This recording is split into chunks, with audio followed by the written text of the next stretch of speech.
All right, let's go ahead and call the meeting to order.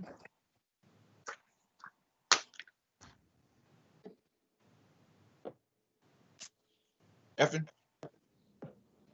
Has me on mute. Hold on.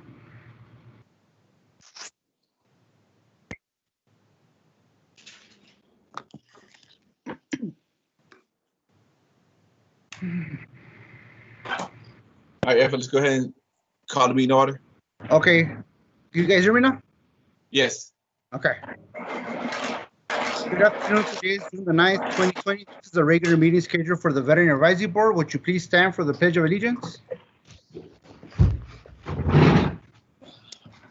I pledge allegiance to the flag of the United States of America and to the republic which stands one nation under God, indivisible, with liberty and justice for all. Play ball. Hua. Is there anyone in the public who would like to make a public comment? Be advised, if you wish to make a public comment, you have 3 minutes for each comment.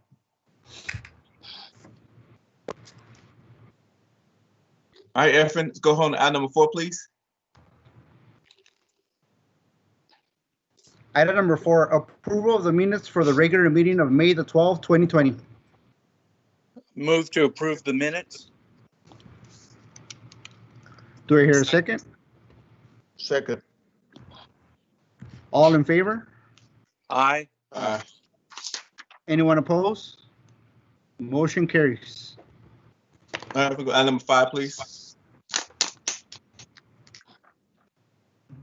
Item number 5, receive a presentation from Linda Mize, El Paso County Hidden Heroes Military Caregivers point of contact about the Hidden Heroes program and assistance needed from the Veteran Advisory Board. Go ahead, Ms. Linda. Well, yeah, I'm Linda Mays, first of all, and I know most of you, so good to see you all. Hope everybody's doing well. So thank you, first of all, on that being nominated for the Hidden Heroes program. It's if you haven't heard about it, they're implementing this program here in El Paso, and it's to shed light on the caregivers of veterans.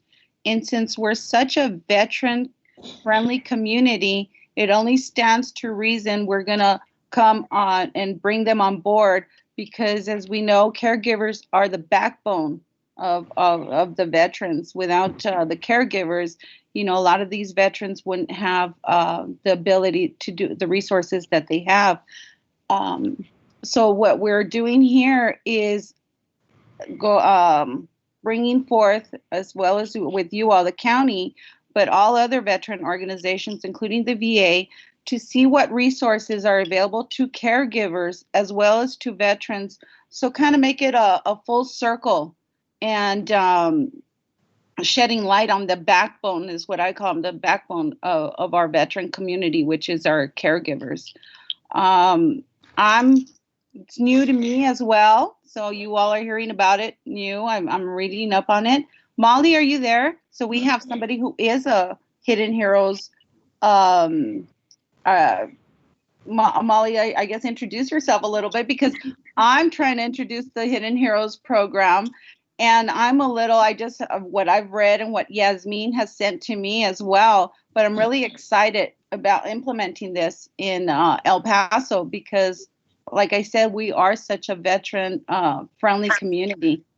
Yeah, absolutely. First, just want to say thank you all for having me, and also being supportive of military and veteran caregivers. So just a little bit of background. Hidden Heroes is a term that we coined for military and veteran caregivers. So it's the loved ones, either a spouse, a parent, a child, aunt, uncle, neighbor, friend, whatever it may be, who is taking care of an ill, injured, or wounded, or disabled service member or veteran. And apologies for the background noise. My dog is eating right next to me and is a little slightly distracting, so apologies for that.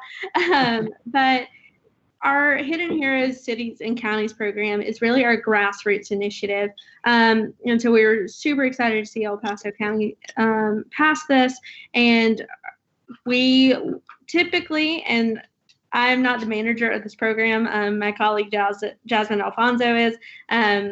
But what we do is we typically partner the counties with a Dole Caregiver Fellow. And so they are our representatives in the local area, since we're all based here in Washington, D.C. And really, they're there to be kind of a guiding light of, if you have questions of, is there a certain program that would be helpful, or we already do this for veterans, how can we market this towards and include caregivers? They're happy to be that sounding board, as well as Jasmine. She will be, now that the resolution is passed, she will be connecting, I believe, with you, Linda, on kind of next steps. What do you all want to take on? And there is no such thing as a dumb question. I know that's kind of cliche, but especially with caregivers, we understand that there are 5.5 million military and veteran caregivers, and that's from a number from 2014. So that number has definitely it's probably increased, even though the older population has probably passed on. But as there are people who are aging and having to take on or be cared for by either their child or their spouse as they age. And so really there is no one program that fits all. It depends on what the county is interested in and how, because you all know what the community needs as far as resources. And we really help kind of craft whatever we can in partnership with you all to really serve the caregivers in the community. Have you got any examples of any resources that have already been recommended or implemented? Not as far as from my understanding with El Paso, but Jasmine, as part of her next steps and kind of getting the ball rolling, she will be having those kind of onboarding calls. And she's more than happy to share examples of what other counties have been doing, other cities have been doing. Like I said, there's no perfect example because every community is going to be vastly different. But you can kind of create your own from those examples, or really say, okay, we're doing this already with veterans. It's just adding the word caregiver into it to include them. That's usually kind of the first step that we've seen be successful because it doesn't extend any resources that we already know are typically tight for the local communities. And to follow up on that question, I know the VA does have resources available for caregivers that are available now. We just need to kind of bring them forth and make them known out in the community a little bit more, as far as our veteran organizations, as well as the Veterans Advisory Board. The other program that I've had partnership with or I've used is the Wounded Warriors program. And it's a little bit bigger as far as, or a little bit different, because they do care for disabled veterans that, and those caregivers it's 100% of their time mostly. So those caregivers really do need a break, if you will. Mm-hmm. So those are the type of resources I know they're available for that. So we just kind of, I think, pull from the various resources that we do have available here and bring them out into the open a little bit more so that others know about it. Yeah, Linda, absolutely. Yes. Can I make a comment? I don't know, under your forum, is it okay if I interact, or just wanted to make a comment on? Yes. Okay, yes. thank you. Yes. Thank you. That is fine. Molly, maybe if I gave you the sort of conceptually what we're trying to accomplish, we feel like we're one of the best communities. We're trying to put together, I would say, like the puzzle, sort of put the puzzle together to be, and I know I used veteran friendly once, and a gentleman came up to me and said that it would be better to say veteran ready, that we're ready for any challenge, ready for anything. So I've been using veteran ready community, and we want to get there. I was a little surprised on the assessment, which is one of the puzzles of having the survey, was one of the puzzles, but I was a little surprised at the question that if they felt this was one of the best places a veteran could live in. And I mean, I was shocked, because I think El Paso really makes a lot of effort, and we try our best. But I think we're like 48, 52 kind of, and so we want to improve that. So your program is another one of those puzzles, that we put that piece together and then finally become one of the best in the country. And so just so I wanted sort of conceptually for you to understand what we're trying to accomplish. Sometime back I threw it out and I said, why don't we become the veteran capital of the U.S. And I know that no one's going to crown us with that. Nobody's going to say, here, you're them. The way we're going to do it is that no one can challenge it. For example, I use the example of Hatch Chili. They're the chili capital of the world. I don't think anybody made that claim, but it's hard for you to challenge that they're not. And so I think the way we're going to do it is when somebody wants to challenge, we say, well, look, we did an assessment. We had one of the best participations ever. I mean, almost 3 times more people participated in the survey than San Antonio, Houston, Austin. And it was amazing. 1,600 individuals participated in the survey versus like 300 or 400 in Houston. And so if we put these together, then one day we'll be able to say it, claim it, and we won't have any difficulty. Had we, one of the things we could be challenged on as an example is that someone would say, well, that survey doesn't indicate that you are, because the veterans themselves did not say, it wasn't like 80-20, it was more 48-52. And so that puts a little pressure. At first I felt a little discouraged, but then I said, man, now that we know, then I don't want to assume that it's the best and it's not being perceived by our client, who are the veterans, because it doesn't matter anybody else. We say to the world, but if our own veterans don't feel that they are in the best community for veterans, then it doesn't make sense for us. So anyway, I just wanted to sort of give you some of the things that we're working on a big picture, and then how does your hidden heroes sort of come in as one of those puzzles that we complete and then become, veteran ready community? That's super helpful background. And we kind of anecdotally say, kind of one of our catchphrases is a well-supported and happy caregiver, or a well-supported caregiver means a happy and healthy veteran. And so definitely taking care of the caregivers means they can continue to pour from their cup to make sure that their veteran or service member is taken care of. So that's definitely, doing this is definitely the right step for getting that veteran ready, because you may not know, but you may be also inadvertently serving some caregivers. But it's because the marketing, and this is no fault of anyone's, this always happens, is the marketing is more towards the veteran, whereas just adding the simple word caregiver, or even asking a veteran if they have a caregiver, is always helpful to bring more into the fold of how can we really come together and support veterans, which is all of our goals in this line of work. Right. One of the, touching off that as well, judges, that I agree with you. I wholeheartedly make this a veteran. I'm sorry. Sort of like. Did I lose you or here? Okay. Go ahead. Oh, okay. No, just so yes. It's breaking up a little bit. Okay. So one of the things I did want to bring up as far as the Hidden Heroes program is having a point of contact for each precinct in the county. Is having each commissioner appoint someone to bring those concerns and maybe reach out to the community, have their community members. We will be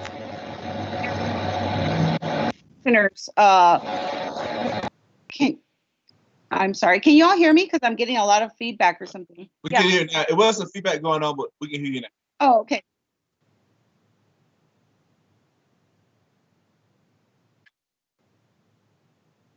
Okay.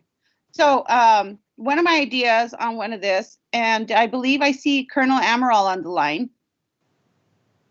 Yes, he is. Okay, so if he's listening, we can have a little bit. He can come in anytime he wants. But right now, I'm talking about the appointing for each commissioner, maybe having them appoint a point of contact in their community to kind of bring forth those concerns, and then we'll kind of encapsulate all those concerns and bring them out and kind of see what we're looking at as far as, like the judge said, to address those concerns with the veteran community, and make them aware that we're aware, and bring forth all the resources that we have available in the community and the county, and as well as we can partner up with the city, because I really think that we do partner up very well, and especially with the VA. Colonel Amaral, what do you have any thoughts on the caregiver on this Hidden Heroes program that you want to share? Hey, Linda, thanks. Yeah, I'm online. I think that'd be a great idea if between the county and the city, they could identify those representatives. I mean, we've got representatives from each of the districts on the city Veterans Advisory Board. You know, I've got my team here that deals with the caregiver program. You know, because another thing that would be really helpful with this would be a level of expectation management, because, you know, my wife, you know, makes my breakfast, she packs my lunch, she makes my dinner, you know, but I'm not going to get the stipend that some of our qualified caregivers get. So, you know, it's having that level of expectation management that there's a lot of training we can provide. There's a lot of resources like you're talking about. And if, you know, bringing the Hidden Heroes program in would be fantastic. But, you know, I don't want people to hear the word caregiver and associate it with a dollar amount, because that's where we start getting a lot of challenges. I agree with you. And I think because most of these caregivers are loved ones and do it without pay. So it's just bringing those resources that are available to them to the forefront. Absolutely agree. Hey, Linda, this is from Colin Mack, the chair of the Veteran Advisory Board. So, just so you know, the Veteran Advisory Board, we are appointed by the commissioners, right, by each district, each precinct. So we have reputation there. And second of all, I was reading the Hidden Heroes program, and how important y'all have a grassroots effort to get people registered. Because I know one of the main missions of the Hidden Heroes program was to have a national registry of caregivers. So y'all gonna have a grassroots effort of trying to make sure caregivers get registered so they can get some more information resources through that program like that. Yes, actually, I'm going to invite you all to. I'll have all those answers. We'll have another meeting with Jasmine on Tuesday, June 16th at 1 o'clock. And I'm inviting you all to that meeting as well.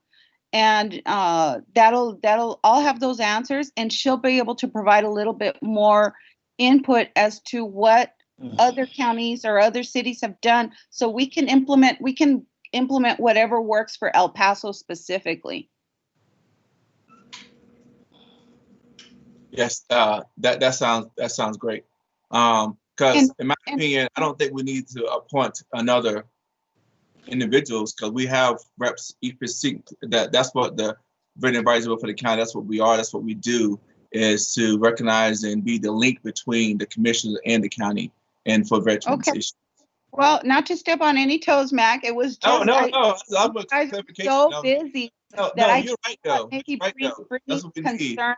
Yeah, maybe bringing concern to you all, or you all, just reach out to your community and see what's needed as far as what we can do, and bring it all together into one and consolidate that.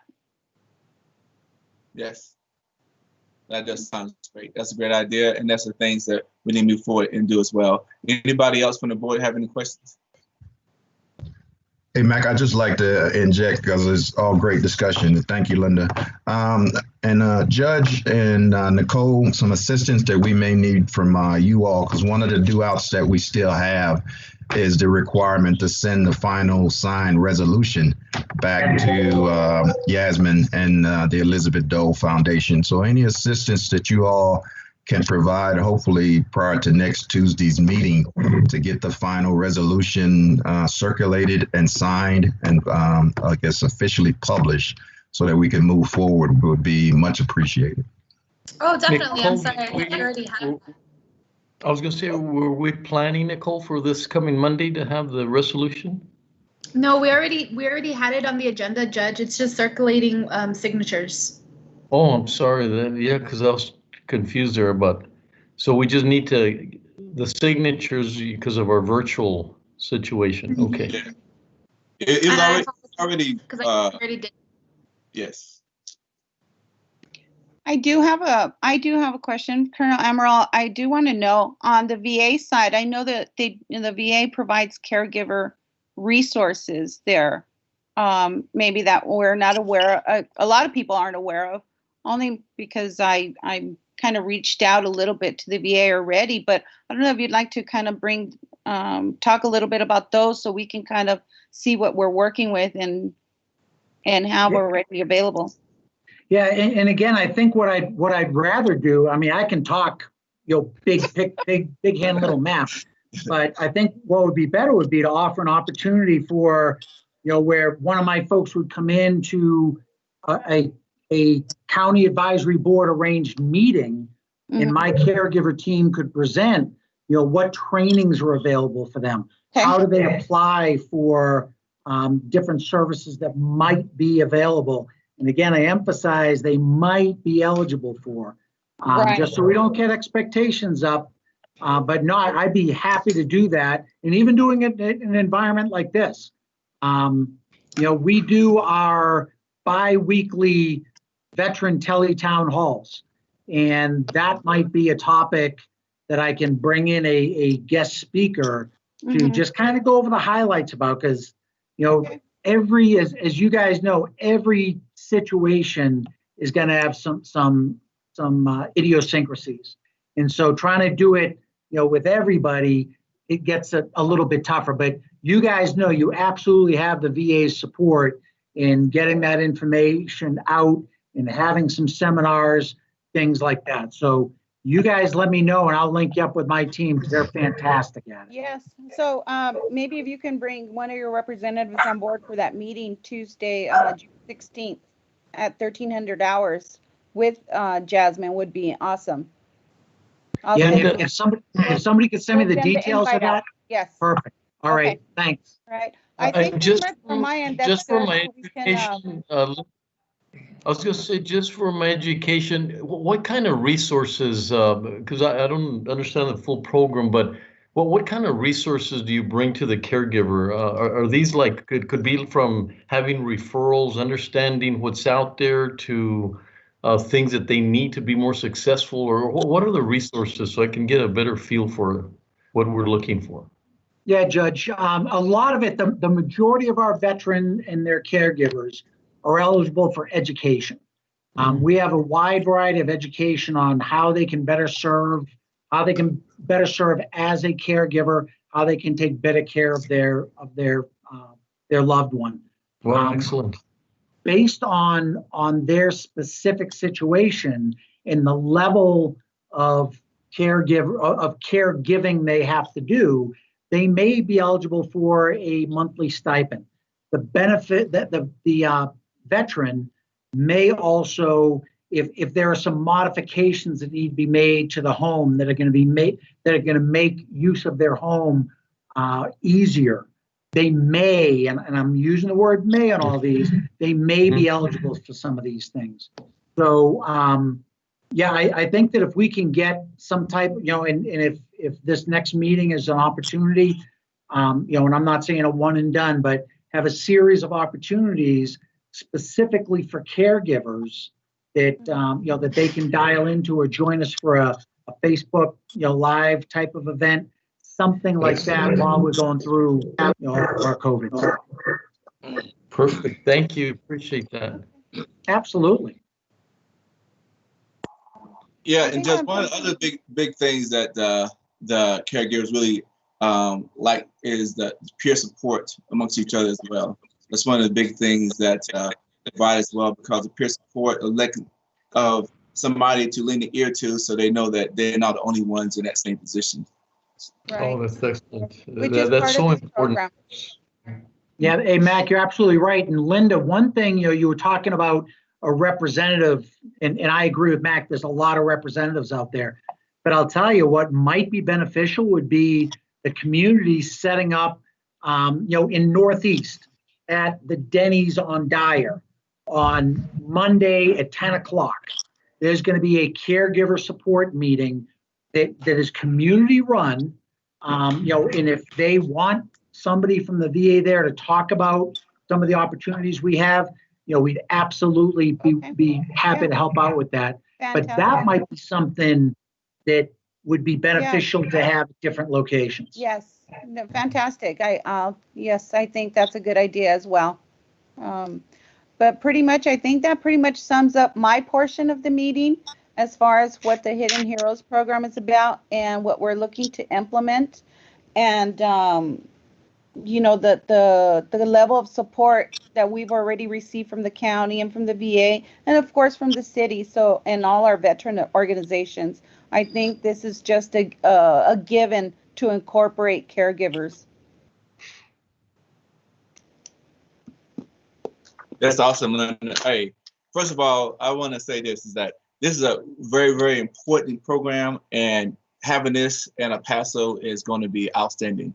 And it's really, like the judge says, about making us veteran ready, and also the capital of the U.S. and veteran issues and support and everything else. And the core, like you said, the background, the core of everything is the caregiver, male or female. And because, everybody, military, 26 years, I've been deployed, a lot of things, whatever, but the thing that central of my house always been my wife has stayed there and make sure everything was right when I came back, make sure it was right in my transition and everything else. So that is a core to have something, make sure these caregivers have the support and they need, and open up to resources need. 'Cause a lot of times, like you're saying, most people communication part, they don't understand, know what they can and cannot, resources that can help them and everything else. So when I'm in the U, so what do you need from us? The last point is that as the veteran advisor, but what do you need from us? Well, right now, like I said, we're going to go on board with that meeting going forward, short term. Long term, I really want to see how we can work together, bring those resources to the forefront, make them known out in the community, just like we did with the assessment that we sent out to everybody. I kind of want to do this with the caregivers. Let's see what's out there, what's needed. First of all, find out what's needed, kind of go around, vet different organizations as well as veterans and their caregivers to see what is it that they're lacking, what is it that they're needing that we're not responding to as a veteran ready city, and that's pretty much where I'm looking at to go right now. Seeing what we can implement and bring what resources out to the forefront for those caregivers. That's outstanding. Efren, can you make sure that in a month or two that she's put back on the agenda to report the progress of this program and implementation in El Paso? Okay, will do. Do you also want me to add the employer from Mr. Admiral to also come in and do a presentation on the resources that VA also provides? Yes. Okay. Please do. Yeah. And I don't think we need a motion, whatever, but yes, you said thing about you have a meeting on next Tuesday, right? Yes, June 16th at 1300 hours. We'll be there. Okay. All right. If you can send me a link with the information, that way I can send it to all the board members. That way they can know the time and the place, so they can make arrangements to be at the meeting for the June the 16th that you have. Okay. I'm sorry, I didn't hear you. Hey, Linda, I got it. Call us out, or you can send it out to the rest of the team. I appreciate it. Yeah, I got it in my notes, Mac. It's going to be on Google Meets, and I've got it. We'll forward that link to all of the board members shortly after this meeting. Thank you very much. And Linda, thank you again for your presentation and everything else. And Thank you thank you for all. everything you do for our veterans and caregivers. Appreciate Thank you. All right. Stay safe, Thank you. everybody. We'll see you Thank soon. Let me see how I can log off here. it. All right, definitely go to item number 6. Item number six, discuss and take appropriate actions to plan and prepare for the El Paso County 2020 Veteran of the Year Selection Board. Go ahead, Carl. Good afternoon again, Chair and board members. As we've discussed in previous meetings, and I'll just do a summary for those who weren't on the call or may have not attended previous meeting. What we're doing this year for the 2020 preparation for the selection of the Veteran of the Year is every month or every Veterans Advisory Board meeting, we have a timeline, a milestone chart that we're using to work our way towards the execution of the 2020 Veteran of the Year selection. So if you don't have a copy of that timeline, I can forward that to everyone. It's been provided to the board members. We're now on the 9th of June, IPR, which we consider IPR number 3. The actual nominations for the selection of the Veteran of the Year was open on 1 July. In our last meeting, the board discussed the eligibility requirements. So I'll let Mr. Chair talk about that discussion and what came of that, the recommended changes and the way forward. So the plan is after today to officially announce and start marketing the Veteran of the Year flyer and the marketing plan. Also today, on today's checklist is to discuss, or at least begin to discuss, what the board would like the actual ceremony to look like in November, knowing the restrictions we have potentially with COVID-19 and also knowing the restrictions we may have with funding. You know, last year's Veteran of the Year was centered around the unveiling of the wall, the Veteran of the Year wall, but this year's Veteran of the Year, just to start the discussion of what the expectation is, what do we plan to see in November? So with that being said, the only due outs to this office are the approval of the flyer for 1 July publication and any other discussion that the board may have on the recommendations that were brought forward. So back to you, Mr. Chair. Yes, yes, Carl, can you share that the flyer so everybody can actually see it? Is there any way we can get that else? Who else said that? Can you repeat yourself? You came in unbroken. Yes, sir. This is Donna Juarez from Rio Vista Military Program. Is there any way we can get the information sent back to our emails? Would that come through Efren, or I'm just asking to be able to access that? I wasn't able to get on the Teams virtual, so I'm on Teams telephone conference. Hi, Donna. Yes, there should be no problem. Efren, once we finalize it today, call it. Efren will send the information out. Chair, can I make a quick comment just to? Go ahead. Yeah, I wanted to go back, and I'm sure things are going to change because it was more of a Nicole kind of driving the whole thing and me supporting it, and Ben came in the picture kind of thing. But now, I mean, it's way ahead. The support you give her now, being part of the advisory board has been incredible. Having Carl is going to be really a benefit. But just I'll tell you what conceptually what we're trying to accomplish. One is that we wanted to make sure that it was a veteran, obviously, and during the military, that was very important. But it was more a veteran that had now become very much involved in the community, that showed, that service that person provided for our country was now going to be for the community. And so that was one of the main situations. The other one, we thought, and it might be changing because at that time we didn't know how to get people to come together, and every organization was going in different directions. And so the wall was sort of our first step for people to sort of come together and say, look, you're part of this wall. in different associations, but it's not going to be 20 different sections of one area, like the VFW, for example, had so many organizations and so forth. And so what we wanted to do, we asked each organization, because we thought that would bring us together, for an organization to nominate someone for themselves, and then that person would be then nominated to us. So what I was trying to do, when you work in corporate America, you're trying to do 20 things by one action or something. You're trying to bring everything together. And so I figured if they went through the process of getting someone, and then they already had one, so they would already have someone that represented them. So we were able to accomplish that. And then from that, whoever they nominated became our nomination of all the different people that, all the different organizations that came in.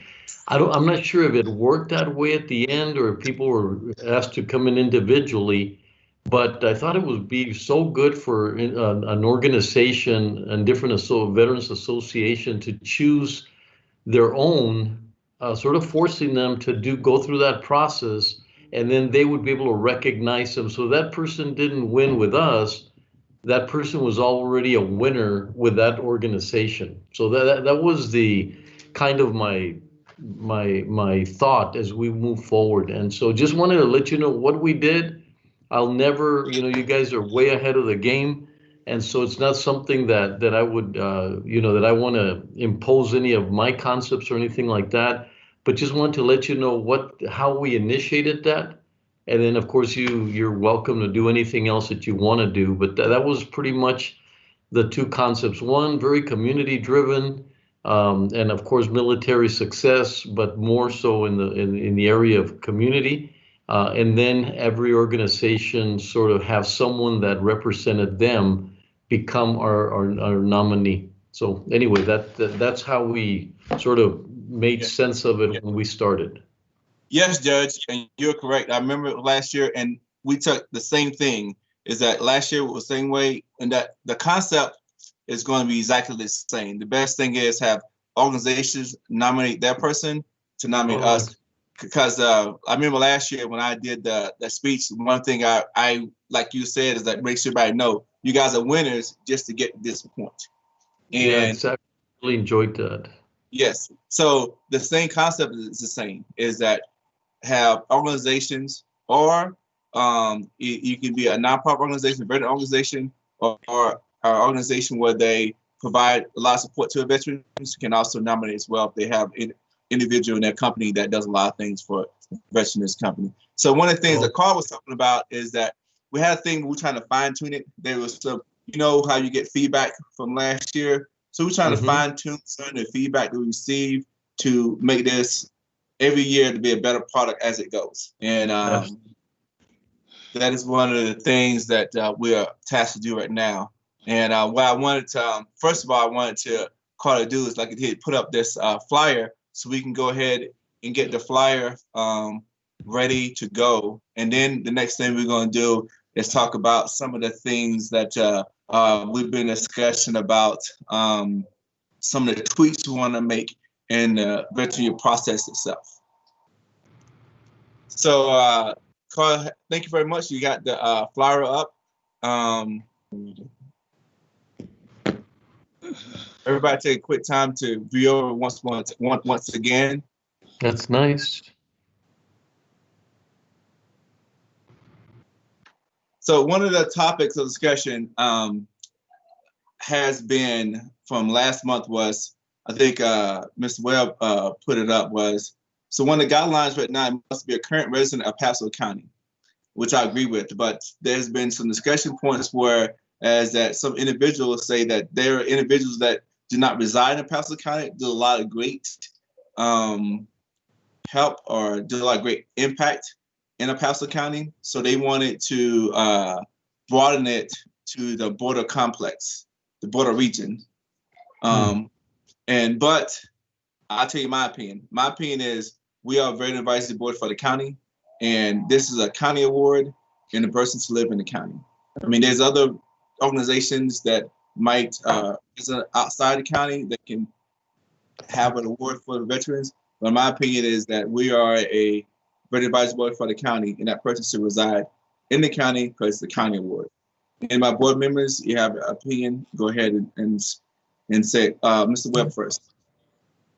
No, I think I raised a question in the portion where it says supervising. It had a portion in there where it said something about supervising.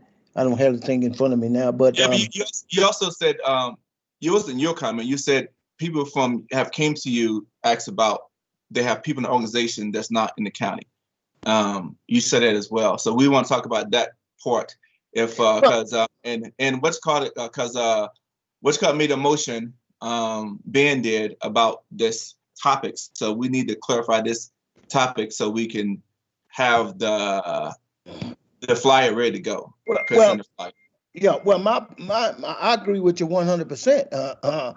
It should be those folks that are within the county, since it is a county award. We have hundreds and thousands of proud veterans that equally do community service and contribute to our community. So if you broaden that within the city and county and elsewhere, I think it's going to be kind of a harder task. I think it'd be easier if you just limit it to the counties. And like you said, since the county is giving this award. I agree, and I imagine a lot of our veteran organizations coming to us and just expressing their dislike of this new rule and expanding it to the border region. What do you think, Judge? Should we keep it to El Paso County? I like the county. Of course, I've always pushed for that regional on other situations, but not this one so much. But the regional has always been important to us because it's like Las Cruces takes off on their own, and then we take off, and then of course Juarez does itself, and we're trying to bring ourselves together as one region. But I think in this case, because it is the county, I would agree that, and a lot of times, we don't get a lot of opportunities as a county to be recognized. It's always the city has more things, and they have awards that are called city. And I think that it's not trying to challenge or anything or competition, but the county really lacks that visibility of doing a lot of things. We do a lot, but we don't get recognized for it. So that would be one less thing that we would be able to call the county, the County Veteran of the Year award. So I would love the county to be attached to it.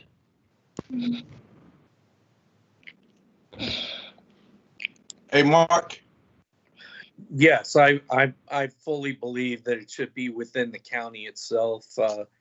We've got so many veterans here within the county. It would be a shame to sit there and be trying to expand it to I think a larger group, because there's plenty of people to be recognized here alone. As we saw with last year's nominations, I mean, there was an incredible amount of folks who were nominated the last time, all very deserving. So I think since we're only picking one per year, I think it should be within the county. Yeah, I agree. I agree as well. So right now, with a motion right now going to be to accept the flyer as is that Carl has put out, and it looks great, Carl, by the way. And a motion to accept the flyer there, so it will be posted so we can get nominations open. Yeah. I need a second. Second. All in favor? Aye. Anyone opposed? Motion carries.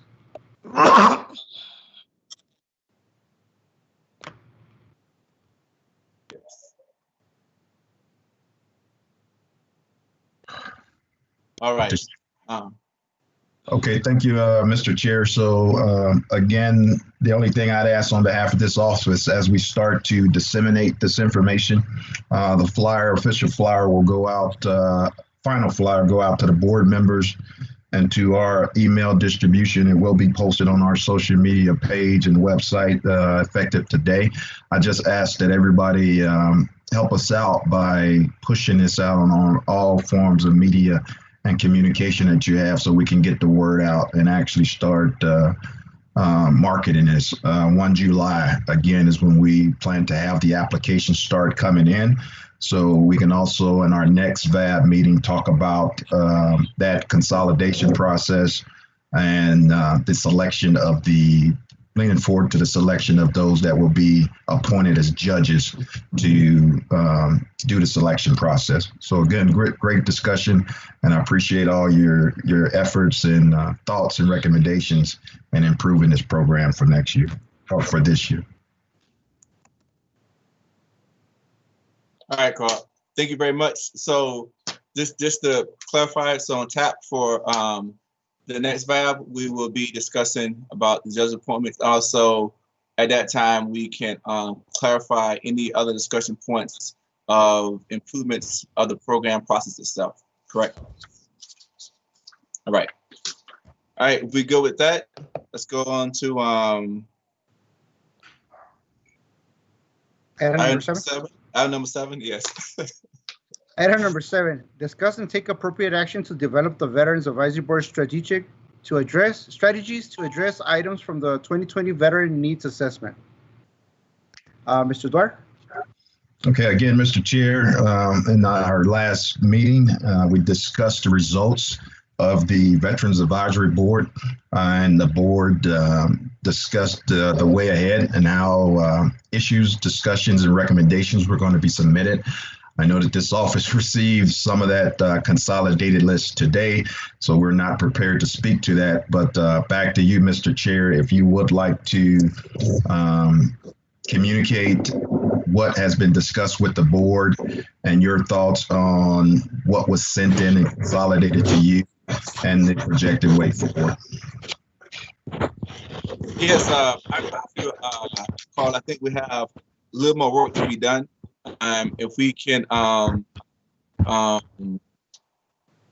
will say this. So yes, we need to have more of a consolidated discussion about what we want to do way forward. I can put forth some more information and send it out to the board members to get everybody to have a consolidated thought pattern on what we need to do going forward and with our strategic plan. So what I can do is this: I can in 2 weeks, next week, next Monday, provide information to all board members on a draft strategic plan way ahead.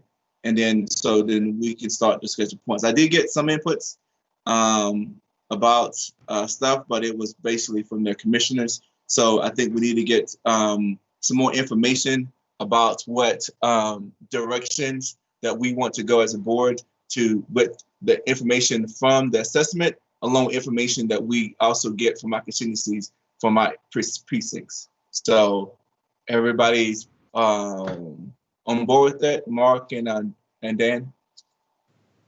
Sounds good. All right, Carl.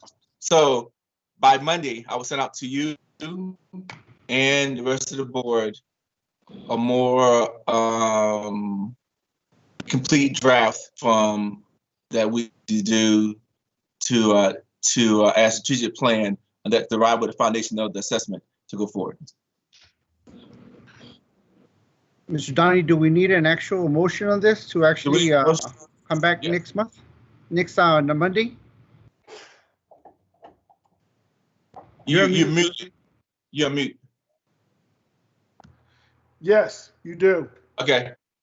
Right now, motion. I have a my motion is let me put the motion.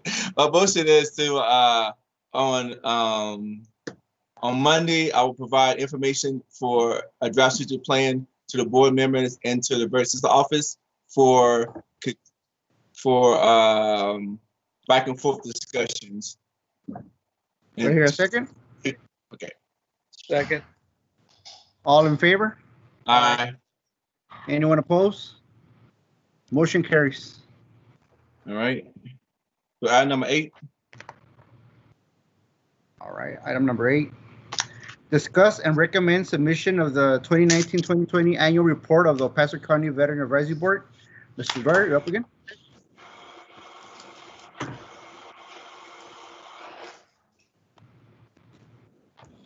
Okay, again, Mr. Chair, board members, at this time, the board has been provided with the consolidated, compiled Veteran Advisory Board annual report for this calendar year, June 2019 to June or through May 2020, last month. That report was provided to the board members and to the chair for any final input and recommendations. This report will be submitted to, once approved here by the board, will be submitted to county administration on tomorrow for archiving and submission to Commissioner's Court. So at this time, Mr. Chair, we're looking for the board's recommendation and final approval on accepting and submitting the annual report. Mr. Chairman, motion to move that forward. All right. We'll have a motion to move it forward for Danwell. Everybody looked at it. Everybody says good. So I second the motion to accept the Veterans Advisory Board annual report as is. All in favor? Aye. Anyone opposed? Motion carries.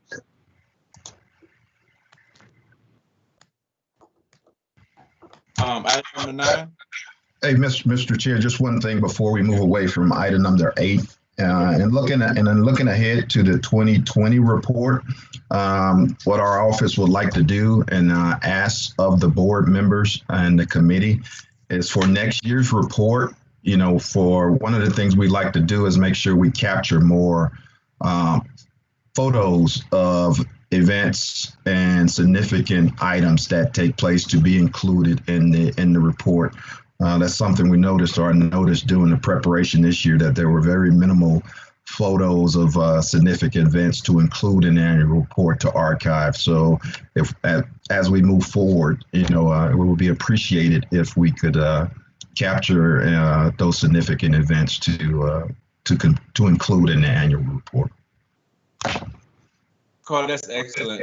That's a great idea. That's a great input as well. We do need to, because photographs document stuff way better than somebody thing. Because to me, documentation about what photographs and everything else really enhance anything you try to talk about when you're talking about proof of what you've done. So yes, I agree with that wholeheartedly. Carl, you have any more inputs?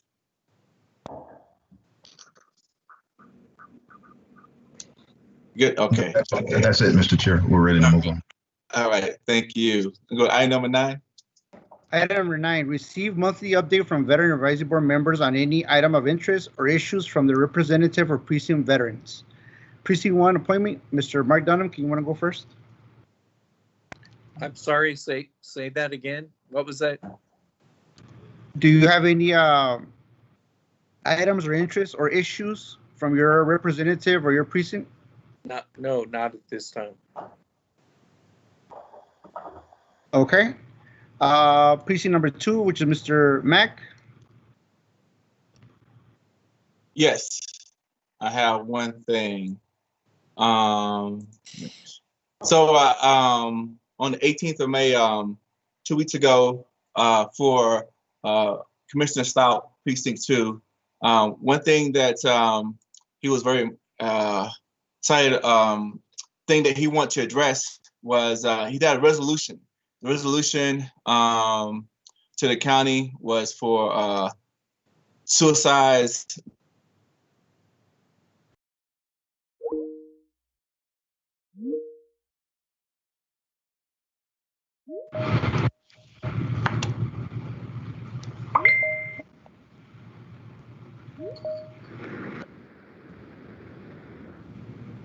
Yeah. You hear me? Yeah, I'm back. I'm back. I'm ready. I was about to get on a tangent.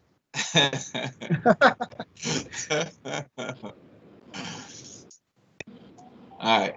I'll wait till everybody gets back up.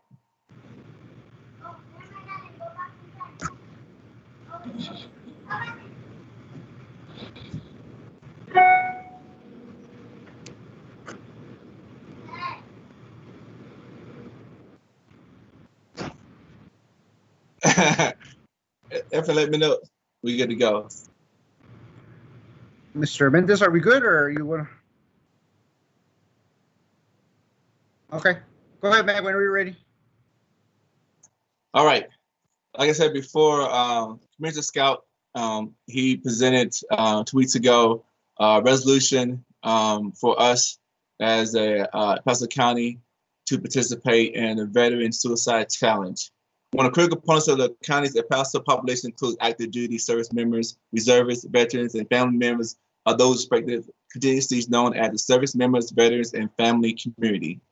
And whereas the Pentagon most recent suicide reports show that suicide rates among service members across the Department of Defense has increased to a 5-year high, and estimated SMVF community in El Paso has a larger population than the other overwhelming majority of Texas' 254 counties have people. With more than 38,500 active duty members stationed at Fort Bliss and 48,500 veterans, creating a population large enough to be Texas' 47th largest county, and the diverse estimated population lives, works, and plays throughout the county of El Paso, the limits of municipalities within the unincorporated areas constituting key portions of urban and rural population here. And the Substance Abuse and Mental Health Service Administration has created a state level and local governmental challenges to reduce the number of SMVF suicides, providing expertise and guidance to allow states and communities to develop strategic plans to lower SMV suicide rates. By participating in the governor's challenge by taking the project lead locally, the County of El Paso wishes to accept the challenge to reduce suicide among the SMV community here because one is too many. So this was accepted, and the process now is that the thing was submitted to the suicide.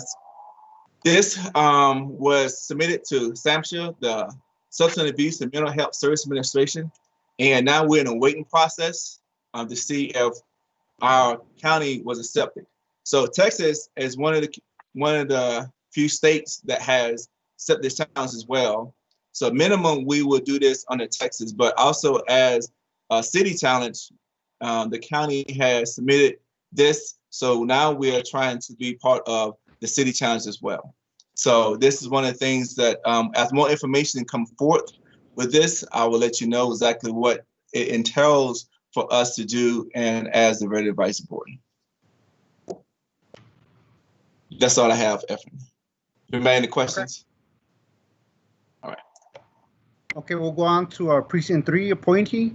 It's vacant. Then we'll go on to Precinct 4 appointee, Mr. Dan Webb. No, I didn't have anything other than the two issues that I've already submitted. Carl and I have a deep discussion on those and his recommendation for veterans who are hired by the county are vetted into the retirement system, as well as their agencies or companies that are contracted with the county employ a percentage of veterans. Like I said, I've already submitted those issues, and we're in the present of just researching some of the things that requires that. And but other than that, no other. Okay. And County Judge appointee Ben Miranda is absent today.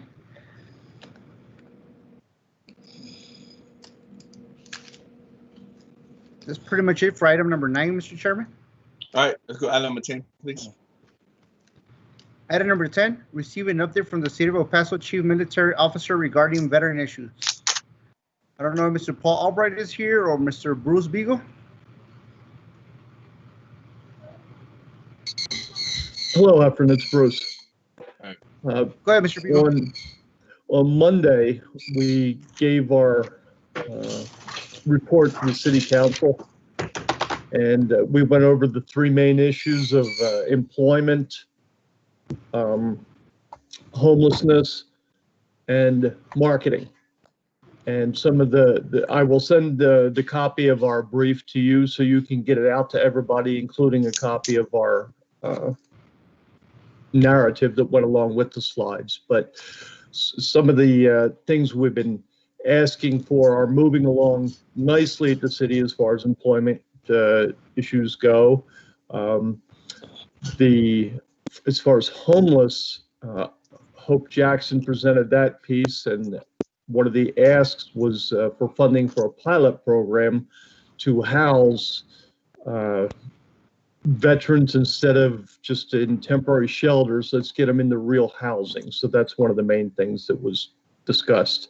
And with marketing, getting more ties with Fort Bliss, and just encouraging the relationship there. If you open up Fort Bliss's web page, the first thing you see is El Paso strong, Army strong. It's obviously Fort Bliss is reaching out, so we want to make sure the city's doing that also. So those are some of the highlights of the report. So I'll get that out to you. And we have our next meeting on the 17th at 10 a.m. Thank you, Efren. Thank you, sir. Any board members have questions for Bruce? All right. Thank you, Bruce, for the update from the city is going on. And all right. Go to item number 11. Item number 11, receive an update from the El Paso County Veteran Assistance Office regarding veterans. Go ahead, Mr. Dwyer. Again, Mr. Chair and board members, as far as the update from our office, just a couple of things to go over. As briefed last month, our office continues to operate virtually.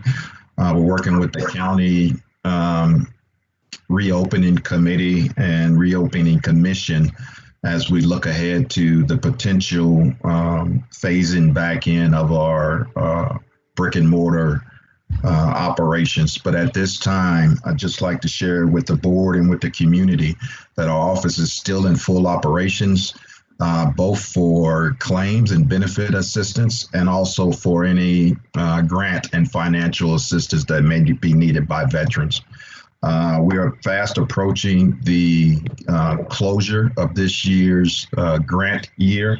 Our last applications for assistance under the 2019 grant will be accepted on the 15th of June, which is next Monday. So for a 30-day period between the 15th of June to the 15th of July, our office will be between grant cycle years, so we won't be able to provide any needed assistance for the 2021 year until the 15th of July. So we really want to communicate that to the public and to the community and to veterans. Lastly, the Commissioner's Court passed and published a Women's Veterans Resolution on yesterday. So on behalf of the board and all veterans, we want to thank the judge, if he's still on the line for that. And that recognition, recognizing 12 June, which is this Friday, as Women Veterans Day here in El Paso County. So please share that information and show your support for female veterans. And the last thing is just going back to just like Mr. Beagle just talked about, is social media and marketing.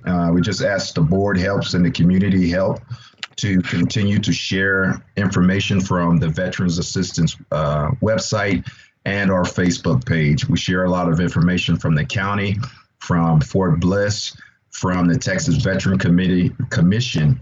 So any way we can get that information to veterans during this time would be appreciated. So other than that, Mr. Chair, that completes my update from the Veterans Assistance Office. Unless you have any questions, subject to your questions.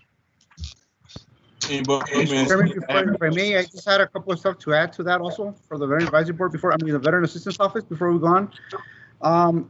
which is we also work with Veterans Court. I know Judge Burrell was adamant that she's real happy that they were the only organization in Texas that got approved for the grant to be financed again under the Veterans Court. So as far as El Paso, we're the only ones that got that financial assistance. So that's an awesome thing. That puts us another mark in El Paso as far as the only court to actually be automatically renewed as far as the grant. That's one of the highlights we have. Another thing that I got an email, just to let you know, if you know any veterans that have kids that are going to a public schools and they are receiving free lunches from their school, they go to SNAP. The SNAP program has a program where if you apply, make an application, you can get I think it's $200 per child for free food for a whole month, and the application is open to the 30th of June. So if anybody wants to apply for that, go ahead and encourage them. Go to the Texas SNAP program, and that application is there. It's for anybody. There is no guidelines on there. Even if you don't get food stamps right now, but your child was getting a free food in school, you're entitled to it. So take advantage of that. That's another big highlight there for all veterans who have kids at school. So if you can have any veterans that know about that, please put it out there. If you need more information, I'll send you the email how it works. And like I said, there is no income guidelines on it. If you're not getting food stamps right now, you qualify because of your kids going, as long as they're going through a Texas public school. That's all I got, Mr. Chairman. All right. Anybody else have any questions or announcements? All right. I want to go ahead. I'm going back to the photos. We're looking for veterans that are involved. I'm assuming veterans that are involved within the community in community activities. Is that what we want to focus on?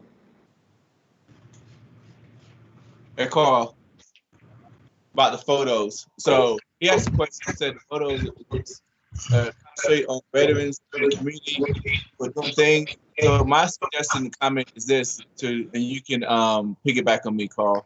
And so my question is do both. We want that. Also, we want things that the board does too as well. We have people in. We have people that we have discussions with different parts of the county, and like we had the Hub Bass program guy come in, we took pictures with him that need to be publicized. And then also when we do things and in the public, and if a board member, you go and represent your organization, your precinct, and go and do something, we need that documented as well. That's one of the biggest things among other things for other veterans are doing. But the main thing will have the impact of what this advisory board is in the community. Okay. All right. Carl, that's what. Hey, I couldn't have said it any better myself, Mr. Chair. Thank you. Thank you very much. All right. Thank you very much. At least we're on the same page. I like that. I like that a lot. So, anybody got no more questions or announcements? I'm making a motion to adjourn. Adjourn. Have a great evening or a great day. I got a second. Second. All right, everybody say. Thank you, Judge. Thanks for joining us. All right. Thank you very much. Thank you, Judge, for coming. We really appreciate it. You coming with us. Hold on, guys. I just need to get a finalization. Will all those members in favor of adjourning say aye? Aye. Thank you. Thank you. All right, Don. Thank you for keeping us at coordinates and keep us legal. Appreciate it.